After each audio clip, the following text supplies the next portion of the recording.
Welcome to the Software Security Gurus webcast. I'm your host, Matias Madou, CTO and co-founder of Secure Code Warrior. This webcast is co-sponsored by Secure Code Warrior. For more information, see www.softwaresecuritygurus.com. This is the fifth in a series of interviews with security gurus, and I'm super pleased to have with me today Fredrick Lee, or Flea in short. Hey Flea, how's it going? It's going well. I always laugh when people actually use my full actual name. I just don't hear it that often. I'm doing good. How are you doing? It was actually difficult for me to read because I'm not used to say Fredrick Lee. Yeah, I know. Yeah. So Flea, do you mind saying a couple of words about yourself? Yeah. So my name is Fredrick Lee. Most people actually call me Flea. I am the CISO of a company called Gusto. We actually focus on building a people platform to essentially help make it easier for small and medium-sized businesses to deliver all the, benefits, payroll, et cetera, all the things that actually takes to actually have a really, really good and engaged employee base. Prior to actually being the CISO of Gusto, I ran security at a fintech company called Square. And prior to that, I also ran security at another SaaS financial company called NetSuite. So I was kind of been around the block several times. I've done some small startups, I started the security team at Twilio. I've done really, really large companies. I was a founding member of application security at Bank of America. So kind of actually been around the block. There's a reason why I have all this gray hair. So. Yeah, that's very different than even 2 years ago. Yeah. So fantastic to have you, Flea, for this webcast. If you don't mind, I actually have two topics in mind, which I hope are near and dear to your heart. The first one is around application security, AppSec pitfalls, and the second one is more around, as you just mentioned, you've been at a lot of companies kickstarting security programs or improving security programs. So let's start with the first one, application security pitfalls. I went through a video of you, AppSec Kali, I think, where you briefly touched on a couple of pitfalls, and I saw you mentioning that a couple of times before in other videos too. So it looks to me that it's near and dear to your heart, trying to avoid problems. So maybe the first one that I have here that you called out is, hey, not having developers on your security team is not good. You have to have developers on your security team. But at the same time, I was wondering, shouldn't we all have application security people that are now reformed developers? Or how do you see that? What type of people do we need on our application security teams? Oh, yeah, that's a great question, and particularly the latter suggestion you have with regards to taking AppSec people, or essentially creating application security people from developers. Part of the reason why I'm a huge advocate of having developers on the security team is, one, just purely the power of code. Having the ability to have your security team to also be able to actually change what engineering is doing by introducing new components into the engineering ecosystem, to actually helping solve some of those security problems by actually building frameworks or improving frameworks, et cetera. With regards to actually bringing some of those developers over into application security, one, you already get a head start on, having people actually with good software fundamentals to actually help, make some security improvements. Probably even more so is that key aspect of having developer empathy. When you have developers on the security team, they can actually help the security team understand what are some of the things that they're going to introduce, either that's a process or a tool or even just a new framework or even training. Developers that are previously on previous teams or product teams that are now application security engineers can essentially advocate for other developers. They can say, hey, Flea, this thing you're suggesting, it actually isn't going to work well within the CI/CD pipeline that we've already built. Or our developers don't have that kind of time to take 4 weeks of training. Can we actually make things a little bit more bite-sized? Some other good examples are occasionally we as security practitioners often come into organizations with kind of a one-size-fits-all approach towards security. And a good example, and I'll use training again, is, you'll often find people will come into a company and they'll say oh, well, hey, let's train all the developers. And they go to OWASP Top 10, which is actually, that's a great resource. But often they forget that OWASP Top 10 is open web, right? And so it's this whole idea is a lot of the stuff in OWASP is targeted towards web applications. So you lose credibility as a security team if you're trying to give firmware engineers that spend the majority of their time writing C code and embedded systems, if you're trying to actually give them training around SQL injection. But having a developer on your team can help with that. They can help actually, call out some of those pitfalls, keep the security team empathic towards the rest of the developers, and to some extent also call out the security team on our own BS. They can say, hey, look, this tool actually isn't all that great. This doesn't work inside of the ecosystem. I'll use maybe some other examples that are actually near and dear maybe to you and I, from, our past. When I think about things like static analysis tools, and I am definitely guilty because I am, one of the people that help, write and work on Fortify and other static analysis tools. And we did a lot of stuff from the perspective of a security practitioner, but those tools may not have actually been as consumable by a developer as we would have liked. And ultimately, the developers are the solution for software security problems. And so the more that we can actually do to enable them, the better. And by having developers on your team, they can actually spot out things. They can say, hey, you know what? This static analysis tool that you suggested, Fleet, really doesn't work in our flow. I would rather have something that maybe is like embedded in the IDE or something that's actually like really, really useful that looks to me like a developer. And that's actually, some of the other great, things you actually get out of having developers on your security team. It's just always useful to have people that can write code also. I've never found an issue that having some good software engineers is not useful for. So sounds like is the role of an application security person that is not able to code, is that disappearing? Is that on the way out, or do we still need AppSec people that are not able to code? Oh yeah, let's get controversial here. It's a question. Yeah. I would love to see it go away. I personally believe that it's weird to call somebody an application security engineer if they actually can't engineer. Yeah. Right. And it like maybe and bear with me with this like stretched analogy here. Envision a scenario where you're writing or you run a newspaper or you run a magazine, and I'm trying to actually ship out secure, coding magazine, monthly, and the people that are in charge of also being editors to actually help spot out grammar and things like that can't read.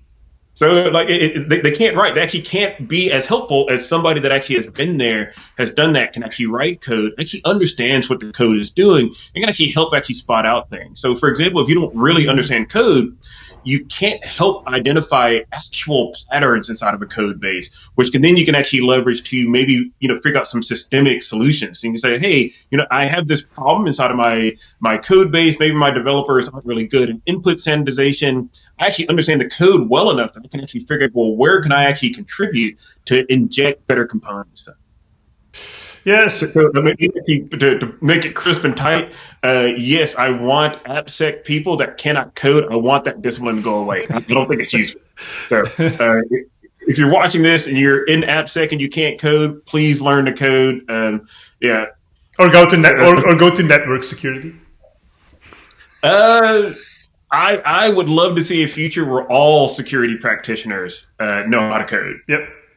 It's the basis of everything. Everything is code. It starts with all the bits and the bytes that we're writing. So. Oh yeah.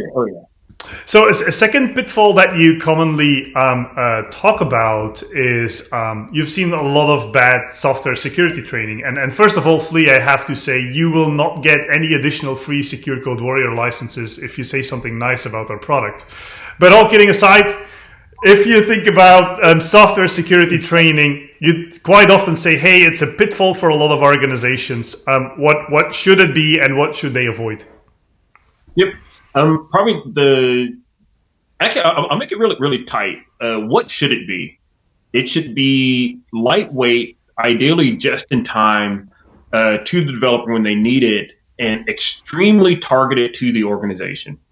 And if you can do that, you actually get a lot more engagement. And I'll repeat that again, like really light, right? You can't have training that takes the developer, 4 weeks to go through. Not saying that training can't be useful, but the goal is to actually get them to write better software and identify and actually do that from the start, as opposed to trying to teach them to become security experts. That's actually kind of our job, to be the security experts. So keeping it tight. The other is like keeping it light and somewhat like just in time. I really like that approach, and it's really like, oh, well, and I'll go back to the previous analogy. I said, okay, you have a bunch of firmware engineers. It's like, well, you want to actually be really, really targeted to what they're working on. Right? You want that training to be C-based or, some other embedded language.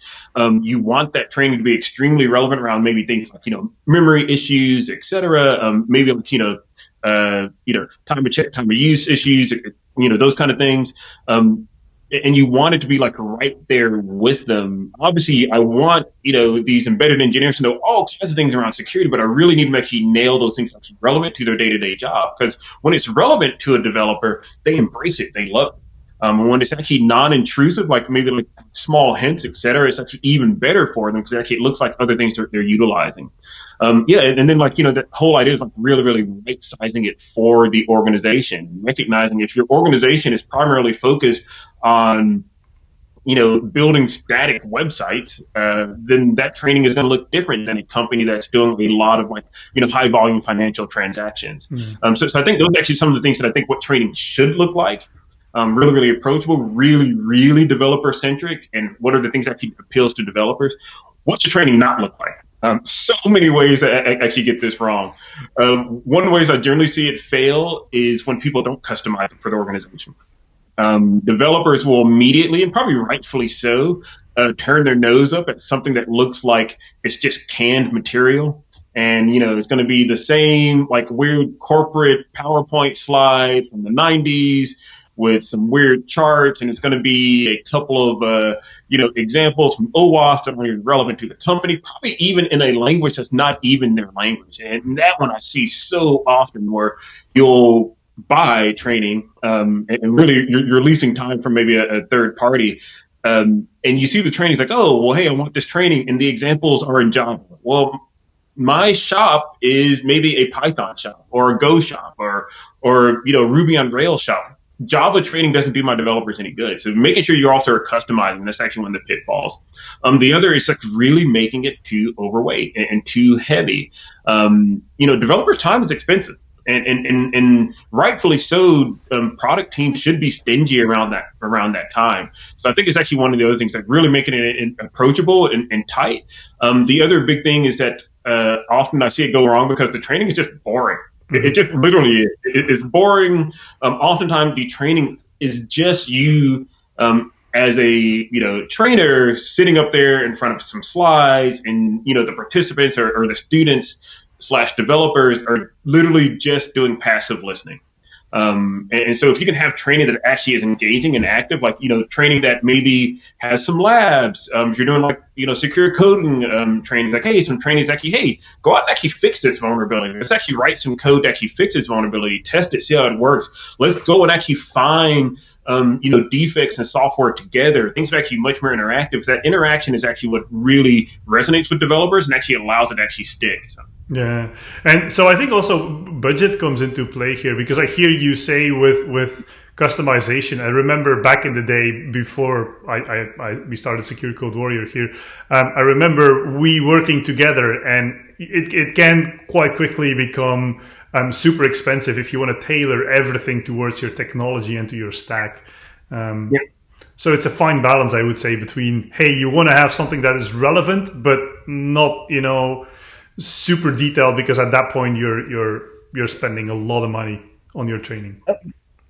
Completely agree with that, because it has to be scalable, right? And when you look at some of these larger organizations, like obviously I've been at really, really small companies. Like when I joined Twilio, we were less than 100 people. So I can literally just deliver the training myself, right? And that's actually really scalable at that point. But as companies grow and they get bigger, like you look at the size of like a company like Square, several thousand people and growing, et cetera, like you can't have one person delivering all the training. That doesn't scale. But you do still need to have that. You look at a company like, Bank of America or like HP is really like, now you talk about tens to hundreds of thousands of employees. How do you make something that's actually scalable? And you're right. There is that trade-off. You want some customization, but you don't want to, spend all your time trying to like customize every single aspect, because that just doesn't scale. And you want, in an ideal world, you want your security engineers' time more invested in building things that are actually specific to the company from an engineering standpoint, as opposed to trying to solve maybe these somewhat generic solutions. Yeah. So I'll give you an example on the training side. Buffer overflows, right? And so, at a high level, that is almost a commodity problem. Commodity actually try to explain that to somebody. And there are other people that actually spent a lot more time, at least than I have, just focusing, thinking about how training works well. And I would actually prefer for them to actually, create that content. So maybe really what I'm arguing for is that training should at least be curated. Yep. Right. And that curation could be you're bringing in good training and good components from other places. And sometimes it's like, hey, there's like really good examples online, or good examples from various tools and vendors you can actually buy. You should really be mindful about the vendors that you pick if you're using third parties to help with training.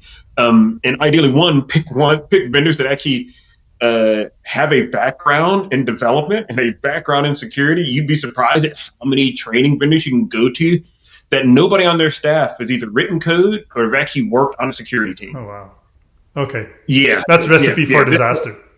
This is a whole other rant that Flea has about the security industry and security vendors in general. Oh, yeah.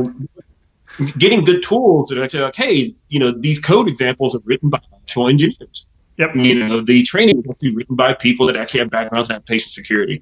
And then curating that, saying, hey, here's the training that my developers use. Here are the modules that my developers should actually be going through on here. And occasionally you will have to maybe do some additional tweaks, but probably really to make that a little bit tighter, curation. Like doing a better job of curation and picking good vendors that can essentially partner with you as well. Yeah.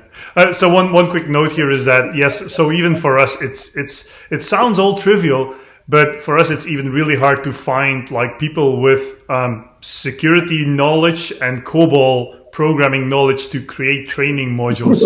So there's these things that are hard to find. Yes, and once you find them, it's golden. Oh yeah. A third pitfall that you quite often mentioned is untuned tools. And let's face it, Flea, we were both at Fortify, and I think we were pretty much the only people that could write rules and write custom rules. We told our customers to write custom rules, but we actually knew that it was really, really hard. So I hear you say, hey, you have to customize your tools.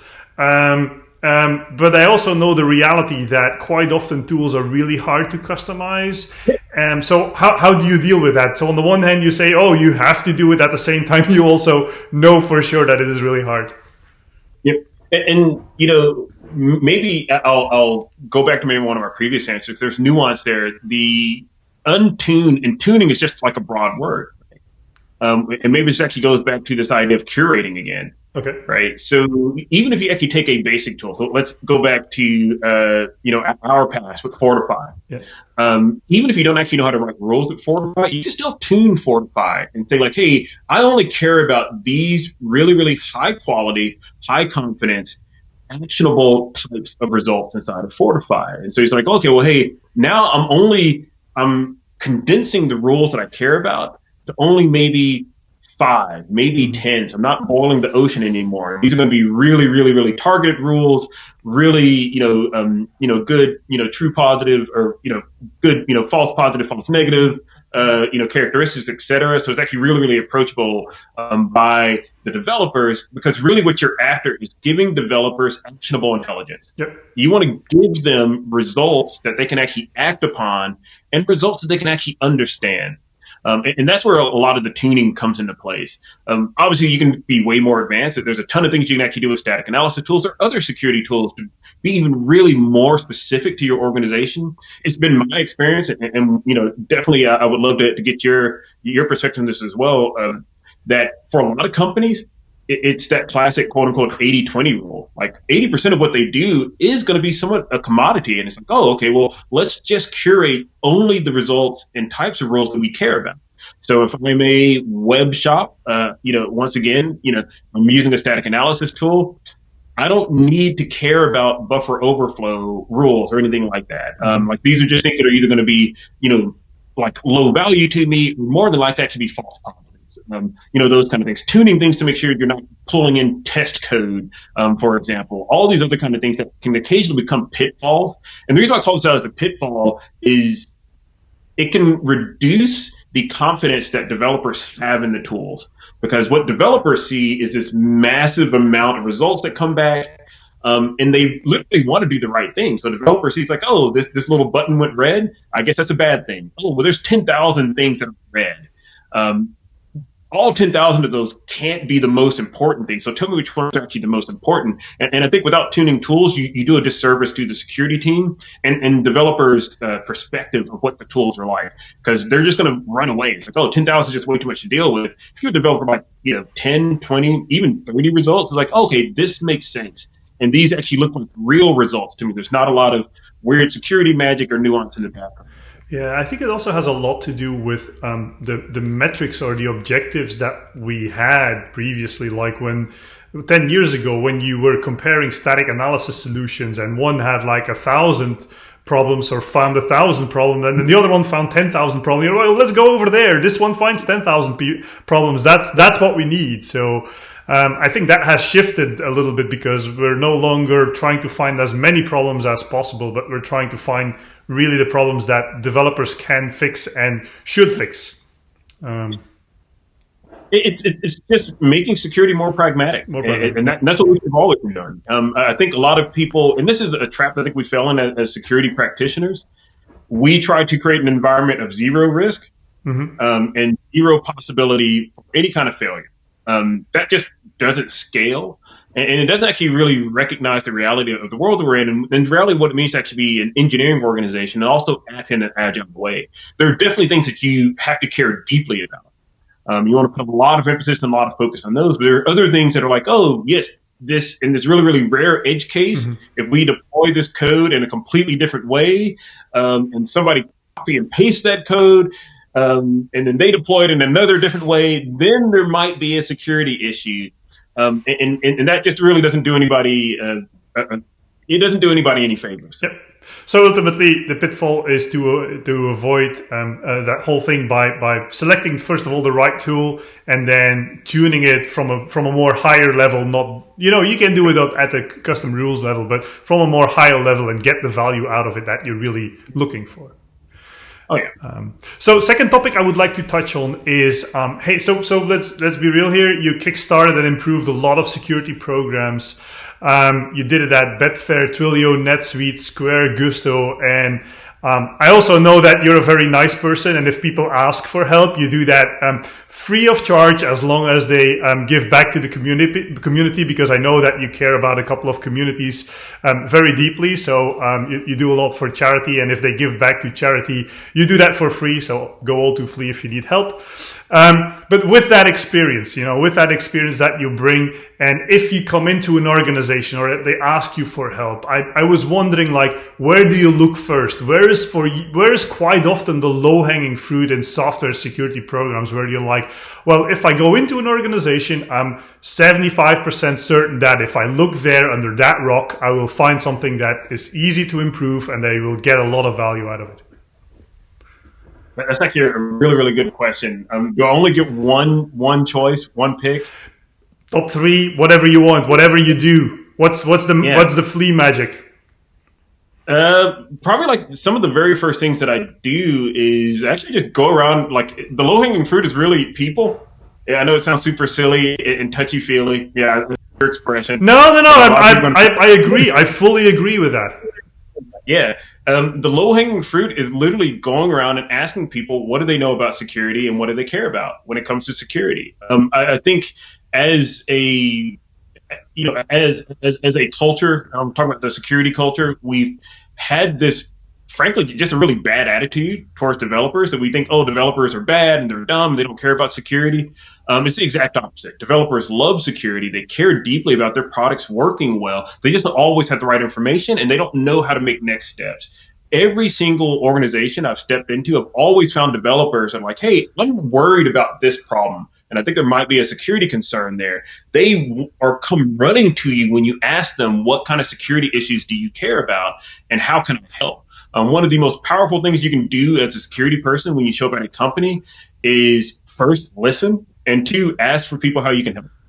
And that immediately gets people onto your side when they recognize that, oh, you're there to help, you're there to help build. So the other thing I think is actually somewhat low-hanging fruit to actually go to is immediately try to get an understanding of how software is built. What does the CI/CD pipeline look like?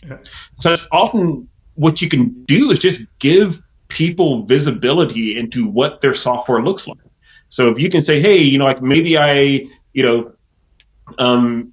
injected dependency checker into Jenkins to actually give you an understanding, like, hey, here's some outdated dependencies that you have that might have security vulnerabilities. And it's really, really quick and easy and approachable. Or maybe you do leverage a static analysis tool that you then integrate into their CI/CD pipeline for people. Then once again, you can actually kind of give developers information. You don't say, hey, your code is bad. It's like, hey, I ran this tool. I looked at some stuff. This looks like it might be a concern to you. Are you interested in it? It's it's not kind of like a stick approach. It really is like, hey, I'm here to help. How can I help you understand these things? Are these things you actually care about? And like I said, it's super, super touchy-feely, because a lot of what we actually do in security and a lot of things that actually drive actual security improvement is actually through people. And there isn't a lot of like just deep, dark magic outside of just showing up, being helpful, and trying not to be a jerk. So that's probably the key bit of magic there. Yeah. And you completely, lied to the audience. I am really mean. I'm not nice. Don't listen to that. But so Lee, I think you nailed this one in the sense that 10 years ago we always said, hey, developers and security, you guys have to work together. But then we only produced stuff for the security person as a stick on the developer, and he was knocking on the developer. And I think what you're doing is the new way I think that we need to approach security, which is saying, hey, how can I help you, and how can I unblock you from getting stuff into production? I think that's the new way that we have to look at security, and all the things that you just mentioned perfectly fit in there. Yeah, that's how security teams win. When you have a good security team, your security team is actually accelerating developers. It is making developers quicker. You're helping them actually find things on their own. You're helping them actually have fewer errors. In a lot of cases, you're actually writing code with and for the rest of the development teams. And so the security team should be one of the foundational go-to organizations within engineering, and developers should actively want to engage with them and actively actually want to work with the security team. Yeah. Security team should always be adding value to the developers. So. Good. Last question, Flea, and maybe a fun one for you. So as you remember, 10 plus years ago, you were going to teach me how to go properly to the gym so that ultimately I would have a six-pack. Remember that discussion? As you can see, and as you know, I miserably failed, right?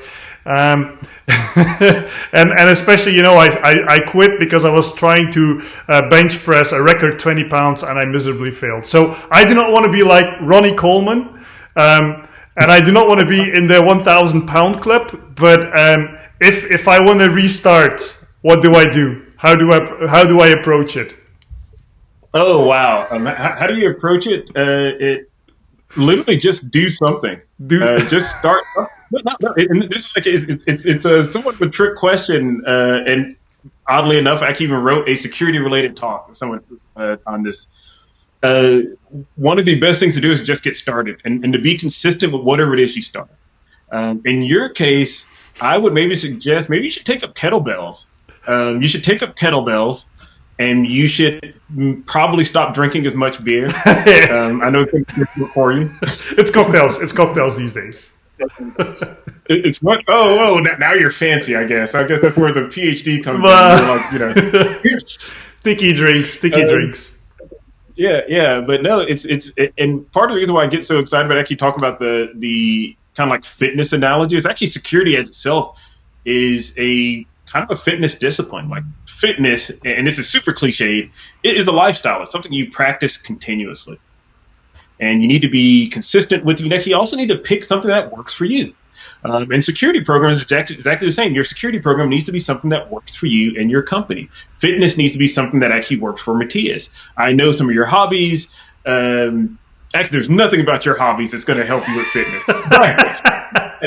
But But I do know that you like metrics, you like discipline, you like, things that are also easy and approachable. So part of the reason I recommend kettlebells is that kettlebells are something that are easy and approachable. You can have one in your house, much like some of the kind of security tools that you and I like. They're tools that actually just kind of fit into your lifestyle, right? And you can literally have a kettlebell in like your little office there. You do a couple of swings in the morning, do some swings like after this interview, and actually start building up your fitness, and you just start being consistent with it. So the fitness thing is just, you constantly practice and you constantly make improvements, and it's a lifelong journey, my friend. Sounds good. I'll buy them, and then I'll look for your YouTube channel on how I get started. Yeah, well, it's super easy. I recommend kettlebells because it doesn't take you a lot of training to do it, and it's really easy to learn, like some of my favorite security tools. Sounds good. Tonight I'll go online and I'll buy them. Flea, thank you. Thank you very, very much, Flea, for accepting to be the fifth guru on the Software Security Webcast. It was a fantastic chat. Thank you very, very much. Thank you so much for having me on, sir.